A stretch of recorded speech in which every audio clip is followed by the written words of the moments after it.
ఇప్పుడు మూడో వాక్యం చూద్దాం. 10 రూపాయల నోటు దొరికింది. ఎవరికి దొరికింది అది చెప్పబడలేదు. ఏమిటి దొరికిందో అదే చెప్పబడింది. మళ్ళా చెప్తున్నాను, జాగ్రత్తగా వినాలి. ఏమిటి దొరికిందో చెప్పాను, ఎవరికి దొరికిందో చెప్పబడలేదు. ఆ చెప్పబడనప్పుడు ఎట్లా మాట్లాడాలి అని మనకు తెలియాలి. ఈ 2 జాగాల్లోనూ మనకు తెలిసిపోయింది. నా వద్ద దానికి చెప్పేశాను, తాతగారు ఇచ్చారు అది చెప్పేశాను. కానీ ఇక్కడ తాతగారు లేరు, నేను లేను. ఆ 2 లేనప్పుడు ఇలాంటి వాక్యం మనం ఎలా చెప్పుకోవాలి? మళ్ళీ అక్కడ వర్ణాత్మకమైన పదం ఒకటి ఉంది, 10 రూపాయలు కదా. ఇప్పుడు చూడండి, ఇది ఎలా చెప్పుకుంటాం? 10 రూపాయలు, రూపీస్, నోటు అది ఇంగ్లీష్ పదమే కాబట్టి మనం ఇంగ్లీష్లో రాసుకున్నాం. Note, note. దొరికింది. దొరికింది అనగానే మీకు ఫట్ ఫట్ ఫట్ ఫట్ ఫట్ ఫట్ ఎన్నో వర్డ్స్ వచ్చేస్తాయి. గాట్, గాటెన్, గెట్, ఇవన్నీ ఒకటే. గెట్, గాట్, గాటెన్ దాంట్లో వచ్చేసింది పదం. ఇదే మనకి అక్కడ స్ట్రైక్ అవుతుంది, అది వాడకూడదు. దొరికింది అనగానే మనం ఏ పదం జ్ఞాపకం వస్తుంది? గెట్, గాట్, గాటెన్ అనే పదం మనకు వస్తుంది, జ్ఞాపకం వస్తుంది. అది రాయకూడదు. దాన్ని ఏంటి రాయాలి? ఫౌండ్ అని రాయాలి. Last and found. ఫౌండ్ అంటే దొరికింది అని ఇక్కడ. అయితే వాక్యం అయిపోయిందా? 10 రూపీస్ నోట్ ఫౌండ్ అయిపోయింది, చాలామందికి అర్థమైపోయింది. కానీ ఆ వాక్యం చక్కగా ఉందా? వినేవాడికి కరెక్ట్ అనిపిస్తుందా? చెప్పే ఆయనకి కరెక్ట్ అనిపిస్తుందా? చెప్పే ఆయనకి కరెక్ట్ అనిపించలేదు, వినే ఆయనకి కరెక్ట్ అనిపించలేదు, కాబట్టి కరెక్ట్ కాదు. అయితే ఏమిటి కరెక్ట్ ఫామ్? హౌ టు, ఎలా చెప్పాలి? ఆ చెప్పినప్పుడు 10 rupees okay, note is also okay, found is also okay in its place. కానీ ఏదో లోపించింది అంటే ఏంటి లోపించింది? ఇక్కడ ఈ దొరకడం అనేది ఇప్పుడే దొరికితే is 10 rupees note is found, ఇప్పుడే దొరికింది. నిన్న దొరికింది, వాజ్ ఫౌండ్, రైట్? అంటే 10 rupees note is found, 10 rupees note was found.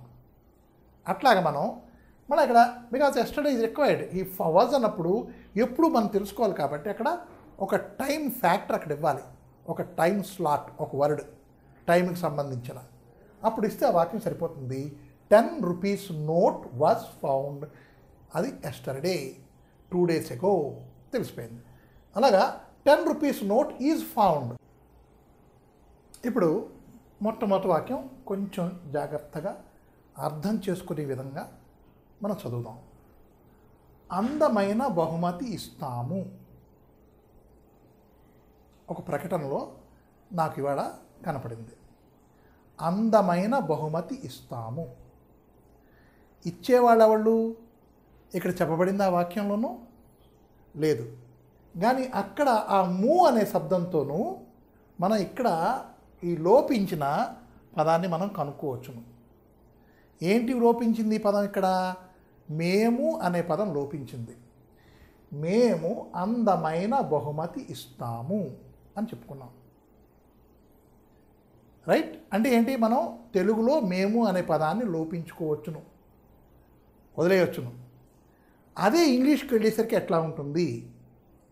అదే ఇంగ్లీష్కి వెళ్ళేసరికి అందమైన, బ్యూటిఫుల్ బహుమతి, గిఫ్ట్ ఇస్తాము. ఆగిపోయాము. అక్కడ ఏమనాలో మనకు అర్థం కాలేదు, ముందుకు వెళ్ళాలి. బ్యూటిఫుల్ గిఫ్ట్ ఇస్తాము. ఎప్పుడు ఇస్తాము? ఫ్యూచర్లోను, వచ్చే టైంలోను, అంటే భవిష్యత్ కాలంలోను. ఆ భవిష్యత్ కాలం చెప్పుకున్నప్పుడు మనం ఇంగ్లీష్లో ఏం పదం రాసుకుంటాము అని ఒకసారి చెప్పాను. అది విల్ అనే పదం వాడుకోవాలి. Who will give? మేము. మేము అన్నదానికి వి అని ఇంగ్లీష్లో ఉంది. వయం, వి. వి విల్ ఏంటి? ఇస్తాము, give. We will give what? Beautiful gift. చూడండి ఎక్కడికి వెళ్ళిపోయిందో ఆ గిఫ్ట్ అన్నది. ఇక్కడ మనకి అందమైన బహుమతి ముందునుంది, అది తీసుకెళ్ళిపోయి ఇంగ్లీష్లో లాస్ట్లో పెట్టుకోవాల్సి వచ్చింది. ఎందుకు? ఆ పదాల తాలూకా ఎంపిక, దాని తాలూకా అది గుచ్చడం అన్నమాట. మనం దారము దండ చెప్పి మర్చిపోకూడదు. మళ్ళాను ఆ దండ గుచ్చుతున్నప్పుడు మనం ఏ పదం తర్వాత ఏ పదం గుచ్చాలి అని కూడా చూసుకోవాలి. ఇంగ్లీష్లో వేరు, తెలుగులో వేరు. అలాగే ఇక్కడ అందమైన బహుమతి ఇస్తాము అన్నప్పుడు మనం ఏంటి రాసుకున్నాము? ఆ లోపించిన పదాన్ని పట్టుకొచ్చుకున్నాము, వి అని. ఎప్పుడు ఇస్తాము?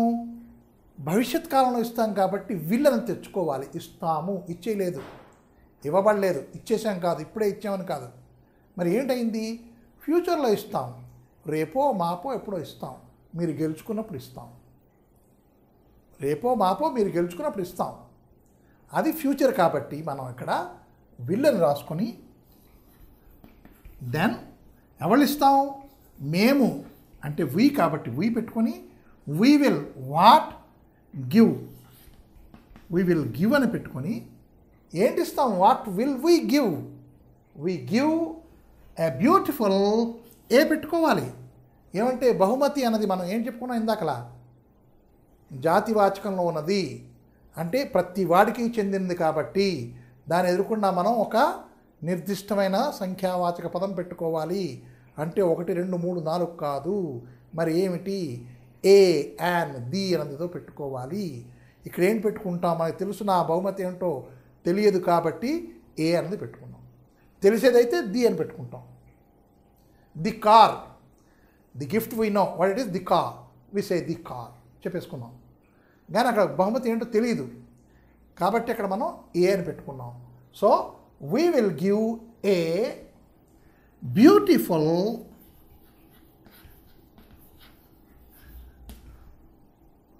గిఫ్ట్ అని చెప్పుకున్నాం. అయితే ఇక్కడ ఈ ఏ అన్నది ఒక నిర్దిష్టమైన మాట, బ్యూటిఫుల్ అన్నది వర్ణాత్మక మాట వచ్చినప్పుడు ఎప్పుడు కూడా నిర్దిష్టమైన మాట ముందు, వర్ణాత్మకమైన మాట తర్వాత పెట్టుకోవాలి. ఏ స్వీట్ లెమన్, స్వీట్ అన్నది వర్ణాత్మకమైన మాట లెమన్కి, ఏ అన్నది నిర్దిష్టమైన మాట, అది ముందు పెట్టుకున్నాం. ఏ స్వీట్ లెమన్ అని చెప్పుకుంటాం. అంతేగాని స్వీట్ ఏ లెమన్ కానీ స్వీట్ లెమన్ ఏ అని కానీ పెట్టుకోకూడదు, చేయకూడదు, మాట్లాడకూడదు. అట్లాగా వాళ్ళకి అర్థం కాదు నువ్వేం చెప్పారో. రైట్? సో ఇక్కడ ఏంటైంది? ఇప్పుడు అందమైన బహుమతి ఇస్తాము అన్నప్పుడు we will give a beautiful gift అని రాసుకున్నాం. చక్కగా చదువుకున్నాం, చక్కగా అర్థమైంది. ఎదుర్కొన్నవాడు కూడా ఆహా ఏం మాట్లాడారా అనిపించింది. ఆ మాటల ఆట అన్నది అంత బ్యూటిఫుల్గా ఉండాలి. ఇంకా రెండో దానికి చూద్దాం. బాలుడు చక్కగా చదువుతున్నాడు. ఎట్లా చదువుతున్నాడు అంటే బాలుడిని వర్ణించిందా ఈ చక్కగా అన్నమాట? లేదు, ఆ చదివే విధానాన్ని వర్ణిస్తోంది. అంటే ఒక పని జరుగుతున్న పనిని వర్ణించింది. అంటే ఇందాకలే చెప్పాను, వర్ణన అన్నది 2 ప్రకారాలు అని. ఒకటి వ్యక్తిగతమైన వర్ణన, రెండోది వ్యక్తి చేసే పనికి వర్ణన. ఇప్పుడు మీకు క్లియర్గా అర్థమై ఉంటుంది. వర్ణన 2 ప్రకారాలు ఉన్నాయి. ఒకటి వ్యక్తికి వర్ణిస్తాం. వ్యక్తి అంటే దాంట్లో పుట్టలు, గుట్టలు, మనుషులు, పశువులు, జాగాలు అన్నీ వచ్చేస్తాయి, అది వ్యక్తి. తర్వాత రెండోది ఏంటి? ఆ వ్యక్తి చేసే పని, ఆ పని తీరు ఎట్లా ఉంది. మనం తెలుగులో చెప్పుకుంటాం, నీ పని తీరు నాకు నచ్చలేదురా అని. అంటే చేసే విధానం మనకు నచ్చలేదన్నమాట. ఎందుకు? అది బాగా చేయలేదు, చక్కగా చేయలేదు, నీట్గా చేయలేదు. చూసారా ఎన్ని పదాలు వస్తున్నాయి అక్కడ? ఇవన్నీ కూడాను మనకి పనిని వర్ణించే పదాలు. అలాగా ఇక్కడ మనం ఎలా చదువుతున్నాడు? చక్కగా చదువుతున్నాడు. ఎలా చదువుతున్నాడు? శబ్దం చేస్తూ చదువుతున్నాడు, గట్టిగా చదువుతున్నాడు, మెల్లిగా చదువుతున్నాడు. చూడండి ఆ చదవడం అనేది ఎన్ని ప్రకారాలు వచ్చేసాయి అప్పుడేను. టక్ టక్ టక్ అని మెల్లిగా చదువుతున్నాడు, మనసులో చదువుకుంటున్నాడు, గట్టిగా చదువుతున్నాడు. రైట్? ఇవన్నీ కూడా మనకి వచ్చేస్తాయి. ఇక్కడ మనం ఏం చెప్పుకున్నాం? చక్కగా చదువుతున్నాడు అన్నాం. ఈ చక్కగా అన్నదానికి పదం ఏమిటి? అని ఆలోచించాలి. గుడ్ అని ఉపయోగించుకుందామా? కాదే. గుడ్ అంటే మంచిగా చదువుతున్నాడు అని మనం అనుకుంటాం, కానీ మంచిగా చదువుకోవడం ఉండదు, చక్కగా చదువుకోవడం అనేది ఉంటుంది. అయితే ఈ మంచికి చక్కకి రెండు పదాలు వేరే వేరే ఉన్నాయా? ఉన్నాయి. గుడ్ అన్నది ఎప్పుడూ కూడాను వ్యక్తిని వర్ణించే మాట. వెల్ అన్నది ఎప్పుడూ కూడాను పనిని వర్ణించే మాట. తేడా చూసారా? గుడ్ అన్నది ఎప్పుడూ కూడాను మనిషిని వర్ణించే మాట. Good boy, good puppy, a good tree, a good book, a good place. Likewise, we are using good to describe the word. కొంచెం చూసుకుంటే బాలుడు చక్కగా అన్నప్పుడు మనకి మంచిగా అని రాసుకోకూడదు, కాబట్టి చక్కగా రాశాను. మంచి అన్నప్పుడు గుడ్ అయిపోతుంది, చక్కగా అన్నప్పుడు వెల్ అవుతుంది. వెల్ సెడ్, చక్కగా చెప్పేవరా. వెల్ రెడ్, చక్కగా చదివేవరా. వెల్ డన్, చక్కగా చేసేవరా. చూసారా? ఆ well done, well read, well said అన్నప్పుడు మనం వెల్ ఉపయోగించాం, గుడ్ సెడ్ అంటే అదేదో తిట్టులాగా అయిపోతుంది. విన్నారా ఎంత పెద్ద తప్పు మాట వచ్చేసిందో? రైట్? అలాగా మనం ఆ గుడ్ అనేది ఎక్కడ వాడుకోవాలి, వెల్ అనేది ఎక్కడ వాడుకోవాలో మనకు తెలియాలి డిఫరెన్స్. అందుకు ఈ పదాన్ని రాశాను, ఈ వాక్యాన్ని రాశాను. బాలుడు, ద బాయ్, చదువుతున్నాడు, ఈజ్ రీడింగ్. బాయ్ తర్వాత ఈజ్ రీడింగ్ వచ్చేయాలి. The boy is reading. How? Well. The boy is reading well అని మనం చెప్పుకుంటాం. అది పదం. ఇక్కడ ఉన్న చక్కగా అనేది ఆ కొసకెళ్ళిపోయింది. ఎప్పుడైనా ఆ పదం అలా కొసకెళ్ళిపోతే, వర్ణాత్మక పదం కొసకెళ్ళిపోతే అది మనం క్రియా విశేషణంగా చెప్పుకోవాలి. అంటే ఇప్పుడేంటి? ద బాయ్ రీడ్స్ వెల్ అని కానీ, the boy is reading well అని కానీ మనం చెప్పుకోవాలి దీనికి కదా. ఇప్పుడు ఇది చూద్దాం. దీంట్లో కూడా కొంచెం తమాషా ఉంది. ఏనుగు వడివడిగా పరిగెత్తెను. ఏనుగు వడివడిగా పరిగెత్తెను. ఈ వడివడిగా అన్నదానికి ఏమిటి పదము? ఏనుగు మనకు తెలుసు, ఎలిఫెంట్. పరిగెత్తును, ran, run, has run, is running, ఇవన్నీ వాడేసుకుంటాం. కానీ ఆ వడివడిగా అన్నదానికి ఏమిటి? Shall we put fast? ఆలోచించండి. వడివడిగా అన్నప్పుడు ఫాస్ట్ అని మనం ఉపయోగించగలమా? ఉపయోగించలేము. ఎందుకు? The horse runs fast. గుర్రం ఫాస్ట్గా పరిగెడుతుంది, దాన్నే మనం ఫాస్ట్ అంటాం. Right? The deer runs fast, the leopard runs fast, the tiger runs fast. అక్కడ ఫాస్ట్ పెట్టుకుంటాం. ఏనుక్కి పెట్టగలమా? ది ఎలిఫెంట్ రన్స్ ఫాస్టా? ఏమంటే వడివడిగా వచ్చింది కదా. నో. వడివడిగా అన్నప్పుడు ఒకటే మాట, క్విక్లీ.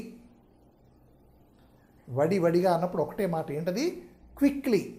సో నా the elephant runs quickly. Quick కాదు, మళ్ళా చూడండి, నేను ఎందుకు ఒకటే మాట క్విక్లీ అని పెట్టేశాను, వడివడిగా అన్నది కలిపేశాను. వడివడిగా అన్నప్పుడు క్విక్లీ అని పెట్టకూడదు. ఒకటే క్విక్ వాడుకోవాలి, క్విక్ కాదు. So the elephant runs quickly అని చెప్పుకుంటాం. ఇవాళ చెప్పుకున్నవి ఏంటి? వర్ణాత్మకమైన పదాలు మనం చెప్పుకున్నాం. దాంతో మనం వాక్యాలు ఎట్లా సమకూరుస్తున్నాం, సమాహారం ఎట్లా చేస్తున్నాం అనేది చెప్పుకున్నాం. రైట్?